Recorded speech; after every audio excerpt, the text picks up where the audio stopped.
State lawmakers are trying again this session to get sports betting legalized in Minnesota. Last week, a House bill to make that happen passed out of one committee and was sent to another one. The bill included a new amendment that would help charities who rely on money from electronic pull tabs. Tax on sports betting would go up from 10 to 20%.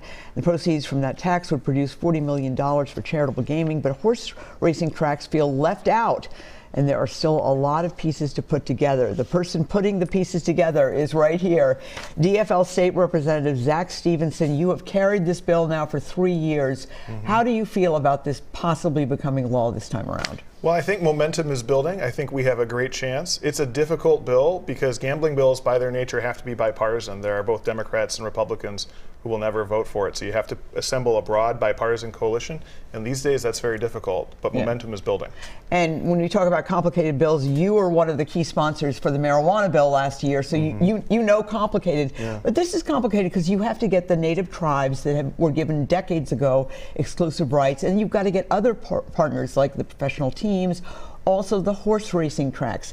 It looks like you got the charitable gaming piece or the charitable piece on board. I mean, that's a big accomplishment. Absolutely. It was a big step forward this day, and it has this chance to make a big difference in a lot of communities around the state where charitable gaming makes a big difference. And funding youth sports and serving veterans and helping people with disabilities, there's a lot of good opportunity there. Right.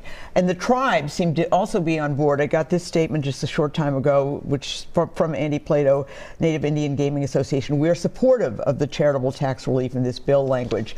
So that's got to be a sign for optimism. Absolutely. We've been working really hard to bring all the stakeholders together since the last session ended, working with all of the 11 sovereign tribes in Minnesota, with the charities, with the tracks, and we're seeing some progress right now.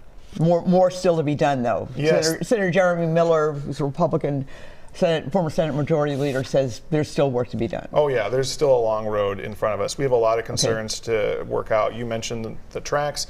I think there's a lot of work still to be done on problem gaming, which is a really serious issue.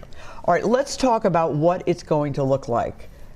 Yeah, so if the bill passes, you'll be able to bet on sports both on your phone from anywhere in the state, mobile sports betting, using apps that people are familiar with, things like FanDuel and DraftKings. And they'll also be able to go in person to brick and mortar sports betting lounges at the casinos all around the state. All right, and also possibly the tracks, but that's one of the things that's up in the air.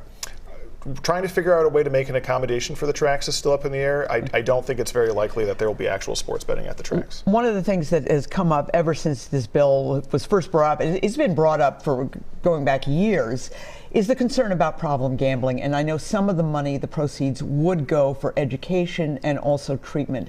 Explain that piece of it. Yeah, absolutely. The vast majority of people can gamble without a problem, but for a very small but significant chunk of people, it's a serious issue. When the legislature is not in session, I work as a prosecutor. I've seen people do terrible things because they have a gambling problem. So we need to take it seriously. So we devote really significant resources to prevention, education, but also treatment.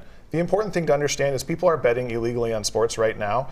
And yes, they are. Yeah, that's right. And none of the money from that is going to anything constructive. Nothing is going to problem gaming or any other useful endeavor. So by legalizing it, putting some guardrails on it, regulating and taxing it, we can move in the right direction. Is there any estimate for how much Minnesota is missing out on in terms of revenue? I mean, So sports betting, it's probably hard to really get a handle on it. Well, we're at this point one of, as you mentioned, a minority of states that haven't legalized sports betting. So we can look at a lot of other states.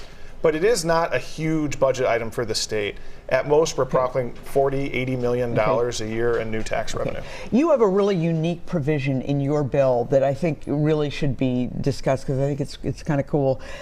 Some of the proceeds would be specifically targeted to youth sports in some of our inner city areas where people don't have the time to support or the money to support what we all know it costs and takes to support kids in youth sports. Tell me about that. Yeah, well, I first got interested in this idea because of my experience as a prosecutor and seeing the rising rates of juvenile crime, which are still too high. And the good thing is if we can get kids doing something constructive, they don't have time to do things that are destructive.